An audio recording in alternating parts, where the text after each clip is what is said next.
আমি Rabiul Islam international export import সলিউশনের পক্ষ থেকে সকল দর্শক বন্ধুদের জানাই স্বাগত। আমি এক্সপোর্টার ইম্পোর্টার এবং international export importer business consultant.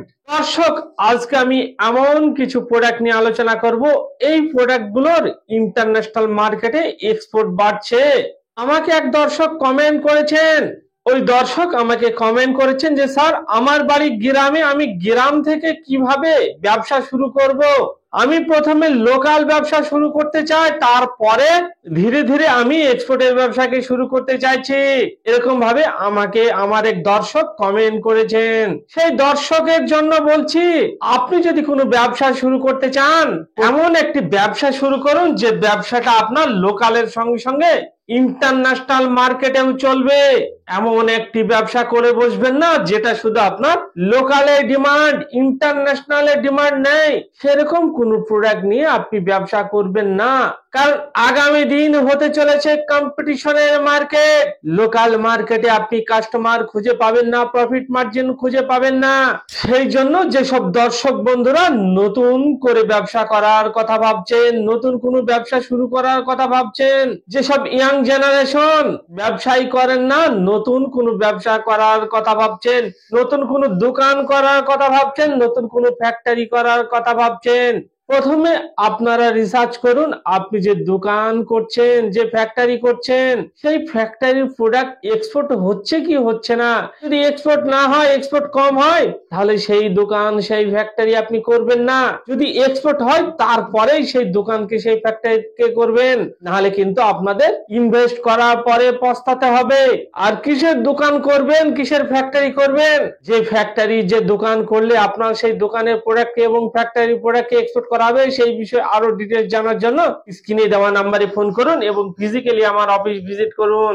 দর্শক, আপনারা এক্সপোর্ট ইম্পোর্টের ব্যবসা কেন করবেন? আপনার লোকাল ব্যবসার সঙ্গে সঙ্গে এক্সপোর্ট ইম্পোর্টের ব্যবসা কেন করবেন? আপনি জব করেন, কাজ করেন, কেন করবেন? কারণ এই এক্সপোর্টের ব্যবসায় আপনাকে কোনো দোকান ঘর করতে হবে না, আপনাকে কোনো ফার্নিচার করতে হবে না, আপনাকে কোনো গোডাউন ঘর করতে হবে না। আপনি পার্ট টাইমে, ফুল টাইমে এক্সপোর্টের ব্যবসাকে পরিচালনা করতে পারবেন। দর্শক, আজকে আমি এই ভিডিওটির শুরুতে একটি ছোট গল্প বলছি। মানুষ কেন ব্যবসায় ব্যর্থ হয় জানেন?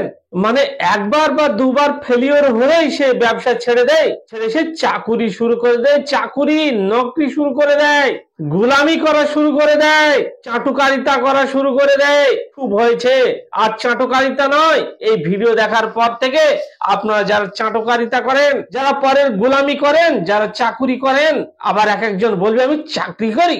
চাকরি লজ্জায় বলতে পারে না, সেই জন্য বলে আমি চাকরি করি। আপনি চাকরি করেন, আপনি চাকরি করেন, গোলামি করেন, গোলামি। আপনি পরের গোলামি, আপনি পরের নকার। দর্শক, আজকে আমি একটি গল্প বলবো।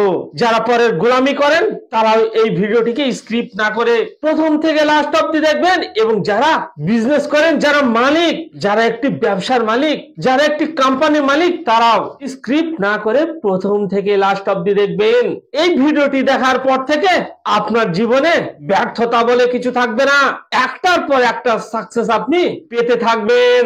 দর্শক, আমেরিকার এক জুতো কোম্পানি আফ্রিকার এক আদিবাসী এলাকায় তাদের জুতোর কোম্পানির জন্য জুতোর মার্কেটিং করতে গিয়েছিলেন। আমেরিকার এক কোম্পানি সেই আফ্রিকার জঙ্গলের আদিবাসী এলাকার জুতোর মার্কেটিং করতে গিয়েছিলেন। জুতোর মার্কেটিং করতে যাওয়ার পরে, তারা তো আদিবাসী এবং জঙ্গলে বসবাস করেন, তারা আধুনিক সমাজের সঙ্গে তারা মিশতে পছন্দ করে না, তারা একা চলতে পছন্দ করেন। এবং তাদের মধ্যে আমেরিকার একটা কোম্পানি জুতো বিক্রির জন্য গিয়েছিলেন, এবং সেই কোম্পানির মার্কেটিং ডিপার্টমেন্টে যারা আছে, যারা সেলস এর কাজ করেন, তারা সেই আদিবাসীদের বুঝিয়ে সুঝিয়ে তারা জুতো বিক্রি করতেন। এবার জুতো বিক্রি করতে করতে সেই আদিম অধিবাসীরা, তারা তো শহরে ঘোরেন না, তারা তো মার্কেটে ঘোরেন না, তারা তো ঝড়ে জঙ্গলে ঘুরে বেড়ান। এবার সেই জুতো পরে যখন সেই আফ্রিকার আদিম অধিবাসীরা ঝড়ে জঙ্গলে ঘুরে বেড়ান, এই ঝড়ে জঙ্গলে দেখবেন অনেক গুঁজি থাকে, গাছ, যেমন অনেক গাছ দেখবেন ভেঙে যায় এবং ছোট ছোট গাছগুলো কেটে নেওয়া হয়, একটা গুঁজার মতো থাকে। সেই গুঁজা একবার ঝড়ে জঙ্গলে কাঁটা খোঁচার ওপর দিয়ে তারা কি করে, সে জুতো পায়ে দিয়ে, সেই বুট পায়ে দিয়ে ঘুরে বেড়ায়। এবং জুতোর তো ফোমের সোল, রবার সোল, সেই রবার সোল ফুটো করে তাদের পা অব্দি সেই গুঁজা বা সেই কাঁটা খোঁচা প্রবেশ করে এবং পায়ে লাগে। তখন তারা বলছে তো আমরা খালি পায়ে ঠিক আছি, জুতো পরে আর কি হলো, রবার ভেদ করে সেই কাঁটা খোঁচা তো আমাদের পায়ে লাগছে, তাহলে জুতো পরে কি লাভ। সেই জুতো তারা সেই কোম্পানির যেসব শোরুম বা সেই সব কোম্পানির যারা সেই সেলসম্যান তাদের কাছে সব মালগুলো রিটার্ন করে দেয়, রিটার্ন ফেলে দেয়, সেই জুতো বিক্রি বন্ধ হয়ে যায়, জুতো বিক্রি বন্ধ হয়ে যায়। তারপরে সেই জুতো বিক্রি কোম্পানি আবার সেই আমেরিকায় ফিরে যান এবং সেই সেলসম্যানরা সেই জুতো মালিককে বলেন, পুরো ঘটনাটা খুলে বলেন যে এই জুতো আপনার চলবে না, ওখানে গিয়ে আমাদের মার খেতে হয়েছে, ওখানে আমাদের ব্যবসা চলবে না, ওই কন্ট্রিকে আপনি ছেড়ে দিন। ওই আদিবাসীদের আপনি যতই বুঝান, যতই ব্রেন ওয়াশ করেন, আপনি যতই ওদের বুঝানোর চেষ্টা করেন, ওরা কখনোই বুঝবে না, ওদের কাছে জুতো বিক্রি করা অসম্ভব। কোম্পানির অনার কোন রকম হতাশাগ্রস্ত না হয়ে কোম্পানির মালিক এবং কোম্পানির সেলস টিম নিয়ে একটা মিটিং করলেন যে কিভাবে ওদের কাছে জুতো বিক্রি করব। আর যারা একবার মার্কেটিং এর জন্য ওখানে গিয়েছিলেন তারা বলছে ওখানে হবে না, অসম্ভব ওখানে জুতো বিক্রি, ওরা নেবে না, ওদের এত বুঝিয়ে পারা যাচ্ছে না। তখন সেই জুতো কোম্পানির অনার চিন্তা করতে লাগলেন, ভাবতে লাগলেন কিভাবে জুতো করা যায়। তখন তার মাথায় একটা বুদ্ধি আসলো যে জুতোর সোলের মধ্যে একটি করে যদি লোহার প্লেট লাগিয়ে দেওয়া হয়, লোহার প্লেট লাগিয়ে দিলে তাহলে আর ওই কাঁটা খোঁচা, ওই জুতো ভেদ করে পায়ে খোঁচা লাগবে না। তখন কি করলেন, ওই কোম্পানি আবার ম্যানুফ্যাকচারিং শুরু করে দিলেন ওই আফ্রিকার আদিবাসীদের জন্য। এবার এমন কিছু জুতো তৈরি করলেন যে জুতোগুলোতে পায়ে কাঁটা থাকলে সেই কাঁটা ভেদ করে তাদের পায়ের কাছে প্রবেশ করবে না। এবার তাদের অন্য মার্কেটিং টিম নিয়ে সেখানে পাঠালেন, জবাব পাঠালেন, পাঠানোর পরে সেই আদিবাসীরা আর জুতো কিনতে চায় না, বলে না আমরা জুতো নেব না, এর আগে আমরা জুতো পায়ে দিয়েছি কিন্তু আমাদের কোনো কাজ হয়নি, আমাদের কোনো লাভ হয়নি, আমাদের কোনো লাভ হয়নি, আমরা এই জুতো পরবো না, এই জুতো পরে আমাদের কোনো লাভ হচ্ছে না। তাদের বোঝানো হচ্ছে এই জুতোতে আগের মতো আর জুতো নয়, এখানে লোহার পাতি লাগানো আছে, লোহার করগেট লাগানো আছে, এই সোল ভেদ করে আর কাঁটা খোঁচা আপনাদের পায়ে লাগবে না, আপনারা জুতো পরুন এবং ঝড়ে জঙ্গলে ঘুরুন, আপনাদের পা সেফটিতে থাকবে। তারা বিশ্বাসই করছে না এবং তারা কিনতে রাজি নন। তখন সেই মার্কেটিং টিমের একজন সেই আমেরিকায় কোম্পানির অনারের কাছে চলে আসেন, এসে বলেন এই কেস, এই ঘটনাকে জুতো কিনতেই চায় না, এত বুঝাচ্ছি, রাত দিন খেটে বুঝাচ্ছি, বাড়ি বাড়ি গিয়ে বুঝাচ্ছি কিন্তু কেউ তো জুতো কিনতেই চায় না। তখন সেই কোম্পানির মালিক হতাশাগ্রস্ত না হয়ে সেই সেলসম্যানকে বলল, তুমি আমাকে এক রাত সময় দাও, আমি নিজের ব্রেনকে লাগিয়ে দেখি, নিজের দিমাগকে খাটিয়ে দেখি কি করা যায়। সেই জুতো কোম্পানির অনারের মাথায় একটা বুদ্ধি আসলো। তারপরে সেই জুতো কোম্পানির অনার সেই সেলস টিমকে বলে দিল, জুতো তোমরা ফ্রিতে বিলি করতে লাগো, 500 জোড়া 1000 জোড়া জুতো একই এলাকায় না দিয়ে বিভিন্ন এলাকায় 10 জোড়া 20 জোড়া করে জুতো ফ্রিতে বিলি করতে লাগো। সেবার সেই কোম্পানির সেলসম্যান কি করে, বিভিন্ন পাড়ে পাড়ে গিয়ে, বিভিন্ন জঙ্গলে জঙ্গলে গিয়ে সেই আফ্রিকার আদিম অধিবাসীদের জুতো ফ্রিতে দিতে শুরু করে। এইভাবে কিছু জোড়া ফ্রিতে দিয়ে দেয় সেটা টেস্টিং এর জন্য। তখন সেই আদিবাসীরা সেই জুতো পরে ঝড়ে জঙ্গলে ঘুরে বেড়াচ্ছে রিল্যাক্সে, আর তাদের পায়ের কোনো ক্ষতি হচ্ছে না, কাঁটা খোঁচার উপর ঘুরে বেড়াচ্ছে, পায়ের কোনো ক্ষতি হচ্ছে না। সব একেই বলে মার্কেটিং, একেই বলে বিজনেস। আর আপনারা কি করেন, আপনারা একবার দুবার ব্যর্থ হলেই সেটাকে ছেড়ে দিন, আর আপনারা ব্যবসা করতে চান না, ভিখারির মতো নিজের জীবনটাকে পরিচালনা করেন। দর্শক, এই গল্পটি শুনে কিছু বুঝতে পারলেন? এটি গল্প নয়, এটি রিয়েল ঘটনা শুনে কিছু বুঝতে পারলেন? আপনাকে হাল ছাড়লে হবে না, আপনাকে চেষ্টা করেই যেতে হবে। ব্যর্থতাই হচ্ছে সাকসেসের ফার্স্ট স্টেজ। আপনার কাছে ব্যর্থ অপেক্ষা করা মানেই জানবেন আপনার কাছাকাছি সাকসেস অপেক্ষা করছে। ব্যর্থতাই হচ্ছে সাকসেসের প্রথম ধাপ। ব্যর্থতার কাছে হার মানলে হবে না, ব্যর্থতাকে হারিয়ে দিতে হবে। আজকে আমি এমন কিছু প্রোডাক্ট নিয়ে আলোচনা করব যে প্রোডাক্ট গুলোর এক্সপোর্ট বাড়ছে, দিনের পর দিন এক্সপোর্ট বাড়ছে। এমন কিছু প্রোডাক্টের নাম আমি আপনাদের বলবো যে প্রোডাক্ট গুলো ট্রেন্ডিং প্রোডাক্ট হতে চলেছে, ইন্ডিয়া থেকে এক্সপোর্ট বাড়ছে, দিনের পর দিন এক্সপোর্ট বাড়ছে, ইন্ডিয়ার জিডিপি দিনের পর দিন বাড়ছে। আপনারা এই ইন্ডিয়ার জিডিপি বাড়ার জন্য, ইন্ডিয়ার যদি সঙ্গে থাকতে চান, এই ভারতবর্ষের যদি ডেভেলপ চান, যদি ব্যবসায় চায়নাকে হারাতে চান, পাকিস্তান হারাতে চান, যারা পাকিস্তান বিরোধী তারা আজকেই এক্সপোর্টের ইম্পোর্টের ব্যবসাকে শুরু করবেন।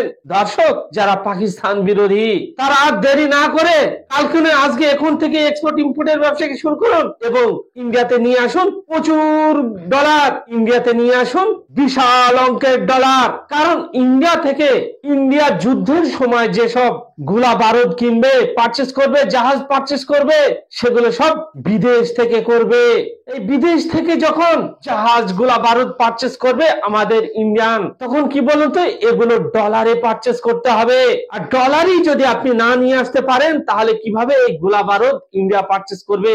সেই জন্য যারা দেশের ডেভেলপ চান, যারা দেশকে সুপার পাওয়ার বানাতে চান, তারা কালকে আজকে এখন থেকেই শুরু করুন এক্সপোর্ট ইম্পোর্টের ব্যবসা এবং ডলার নিয়ে আসুন এবং এই ভারত মাকে বানান সুপার পাওয়ার। আজকে আমি এমন কিছু প্রোডাক্ট নিয়ে আলোচনা করব, এই 8খানা প্রোডাক্ট নিয়ে আমি আলোচনা করব। এই 8খানা প্রোডাক্ট হচ্ছে ট্রেন্ডিং প্রোডাক্ট এবং এই প্রোডাক্ট গুলো নিয়ে পরবর্তী ভিডিওতে বিস্তারিত আলোচনা করা হবে। আজকে আমি শুধু প্রোডাক্টের নাম বলবো, মানে এই প্রোডাক্ট গুলো ট্রেন্ডিং প্রোডাক্ট এবং প্রচুর ডিমান্ড, মানে এর এক্সপোর্ট বাড়ছে, বছরের পর বছর এই এক্সপোর্টের গ্রোথ হচ্ছে, এক্সপোর্ট বাড়ছে। সেই জন্য এই ট্রেন্ডিং প্রোডাক্ট গুলোর নাম আমি আপনাদের বলবো। এক দর্শক আমাকে কমেন্ট করেছেন, বলছেন আপনার যে ভিডিও আপনি এই ছোট কথাকে কিভাবে পেঁচিয়ে ঘুরিয়ে ফিরিয়ে আপনি ভিডিওটিকে লং করে দিচ্ছেন। আপনি তো 2-3 মিনিটের মধ্যে মূল পর্ব সেরে নিতে পারেন। দর্শক, আপনার যে এই ভিডিওটিকে দেখছেন, এই ভিডিও যত লং হবে তত আমার ওয়াচ টাইম বাড়বে এবং আপনার এই সোশ্যাল সাইটে ডলার আসবে, ডলার। একে বলা হয় বিজনেস মাইন্ডসেট। দর্শক, এই ভিডিও দেখছেন, এটিও আমার একটি ব্যবসা। আপনারা যে ভিডিওটিকে দেখছেন, যত দেখবেন তত আমার ডলার আসবে এবং এই এক্সপোর্ট ইম্পোর্টের যে আমি ট্রেনিং দিয়ে থাকি এবং ফ্র্যাঞ্চাইজি দিয়ে থাকি, এখান থেকেও আমার ইনকাম আসে। একে বলা হয় বিজনেস মাইন্ডসেট। তাহলে দর্শক, যারা দেশের ডেভেলপ চান, যারা দেশকে ভালোবাসেন, তারা কালকে আজকে এখন থেকে এই ভিডিও দেখার পর থেকে এক্সপোর্টের ব্যবসাকে শুরু করে দিন। আর দেরি না করে আপনারা কফিকে এক্সপোর্ট করে দিন। 30% কফির এক্সপোর্ট বেড়েছে। টবাকোকে আপনারা এক্সপোর্ট করে দিন। 36% এক্সপোর্টের গ্রোথ হয়েছে, 36% এক্সপোর্ট বেড়েছে।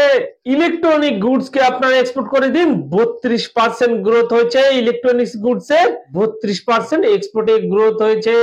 ইন্ডিয়া থেকে গ্রোথ হয়েছে। আমি যেগুলো বলছি এগুলো সব ইন্ডিয়া থেকে এক্সপোর্ট বাড়ছে। রাইস কে এক্সপোর্ট করুন, রাইসের 19% গ্রোথ হয়েছে।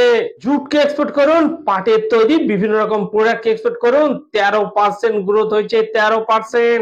মিট এবং ডায়েরি প্রোডাক্ট কে এক্সপোর্ট করুন, মিট এবং ডায়েরি প্রোডাক্টের 12% গ্রোথ হয়েছে। চা কে এক্সপোর্ট করুন, চায়ের 11% গ্রোথ হয়েছে। চা উৎপাদনে ওয়েস্ট বেঙ্গল হচ্ছে 1 নম্বর, সেই জন্য ওয়েস্ট বেঙ্গল থেকে চা কে এক্সপোর্ট করুন। 11% চায়ের গ্রোথ হয়েছে, মানে এক্সপোর্ট বৃদ্ধি পেয়েছে।